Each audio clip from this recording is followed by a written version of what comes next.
Hi, it's Father Barry. Today on Day to Day with St. Joseph, we're going to take another church excursion, okay? So to the north of us is the Archdiocese of Baltimore, and that diocese existed before Washington, or at one time Baltimore was the Washington Diocese, was the Richmond Diocese, was the Wilmington Diocese. They had all this territory. But they had some parishes named St. Joseph, some before us in Archdiocese of Washington. And I was looking at Baltimore, and what my pet peeve is that there are too many churches named St. Joseph in Baltimore, just like there are too many St. Mary's.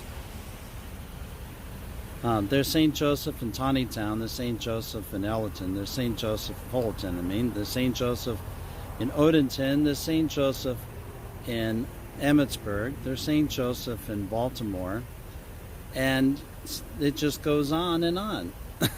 St. Joseph's everywhere.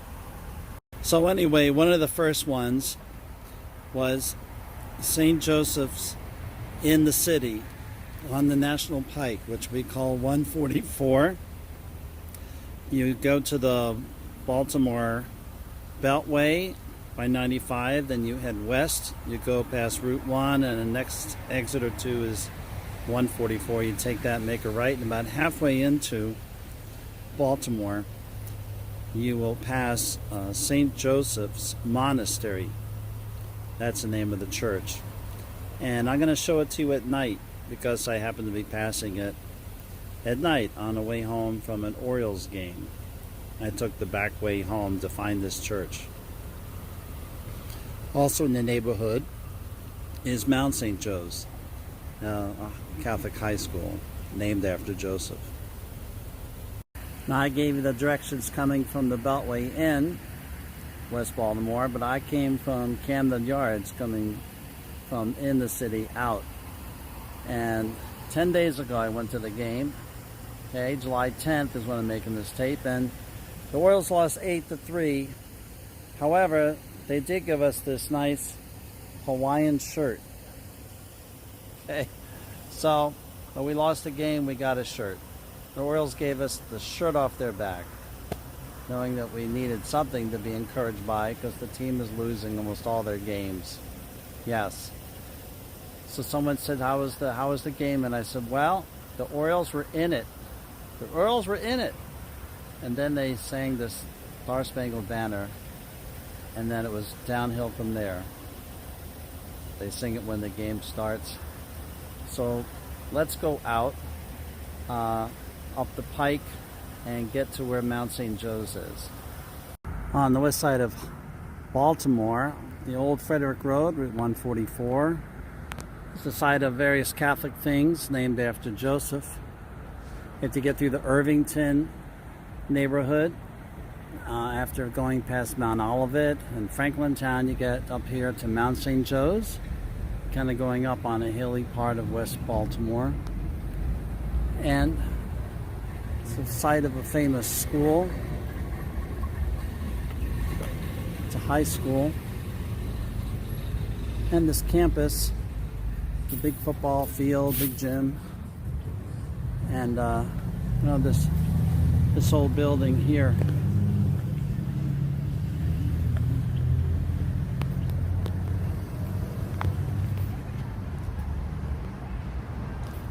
This campus, this Catholic school,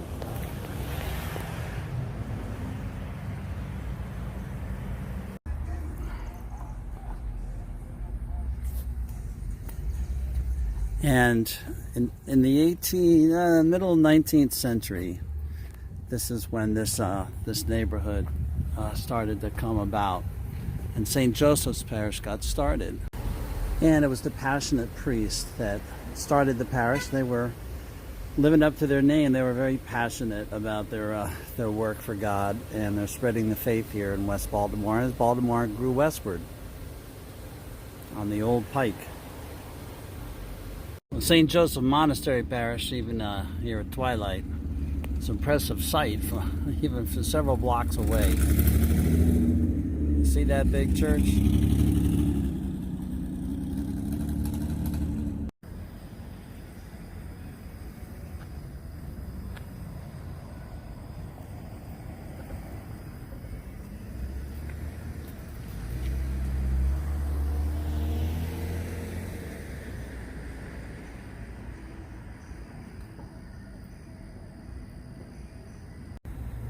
So I waited until dark to get this picture here of the monastery. It's a beautiful St. Joseph monastery built in the 1932, and there was a church before it here in 1880, and they outgrew it here in West Baltimore. They were so successful.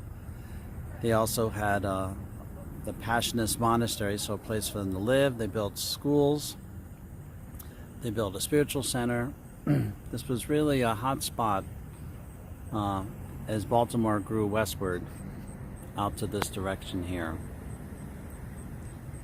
So it was Archbishop Curley who, in his time, that saw this church get erected, and he was just amazed by it. They have a big statue of St. Joseph inside of it, and various other statues. It sits up on a hill so you could see it from all different directions.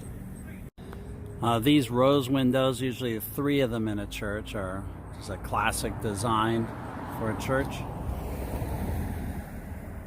The material from the older church came from blue marble, and this became Italian marble coming all the way from Italy to build this massive stone and marble church.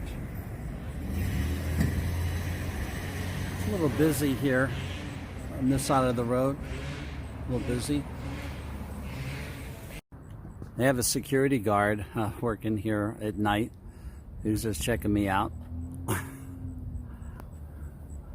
as I'm checking out this church. It's just really quite an amazing sight.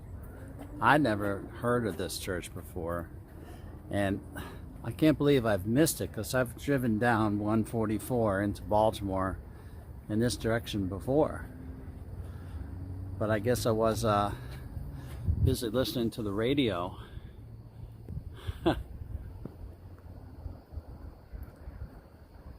Just beautifully maintained.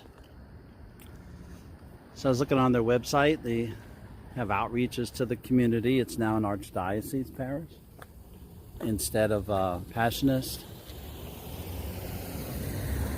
Passionists are Paul of the Cross. That's the founder, the religious founder. And that is Paul of the Cross right there.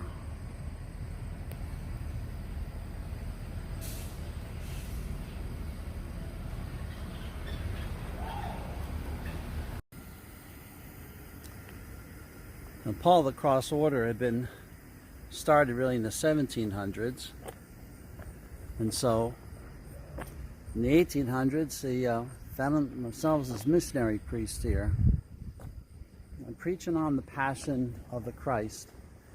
And so it'll make sense to you that they have the Calvary scene over the main door of this church. The Passion of the Christ is the meditation for the Passionists. Even though this church is not belonging to them anymore, they still have a presence here in the area in Baltimore.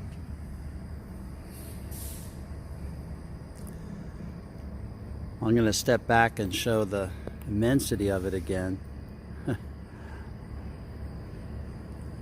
I've been observing the neighborhood, and these are the kind of places that are all throughout this neighborhood, the row houses.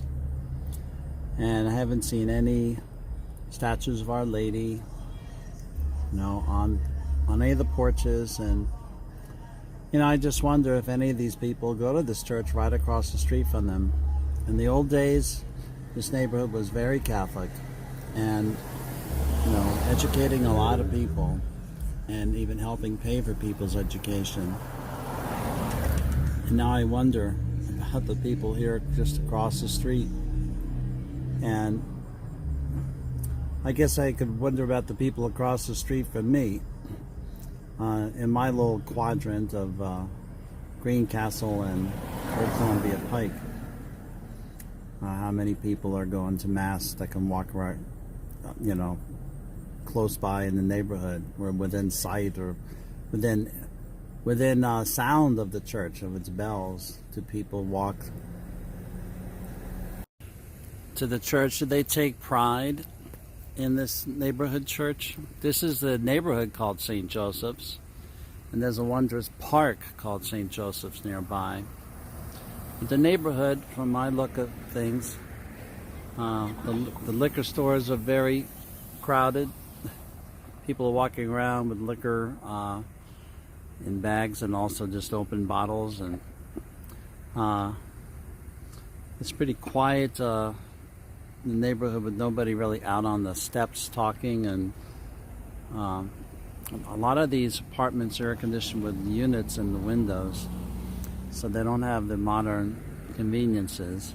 It's a poor neighborhood, but I wonder if they're active in the church or just looking to get something from the church. But here it sits in this neighborhood, still Christ to others. Hey, before we leave this neighborhood and this church of St. Joseph Monastery, I found some pictures of the inside. Even though I couldn't get inside, I found 3 pictures of the inside during the liturgy. Let's look at them before we go. This is a picture of St. Joseph's Monastery Church. This is the way it looked at its dedication, all black and white.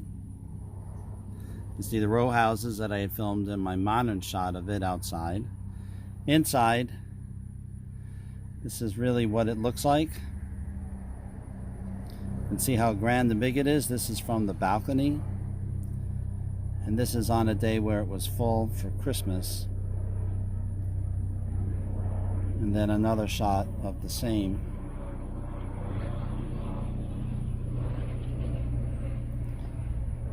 St. Joseph's Church, West Baltimore, in the neighborhood called St. Joseph's.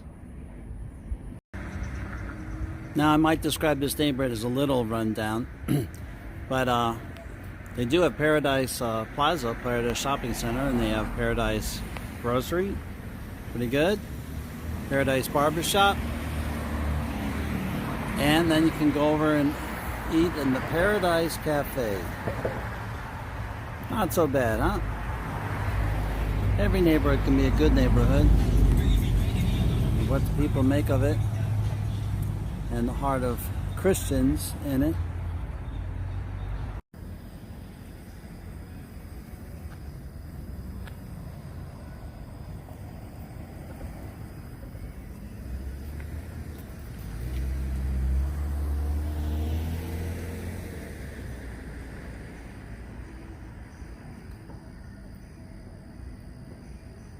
Well, back in my house the next day, just afterthought, I was thinking of how difficult it would be to be running St. Joseph Parish these days.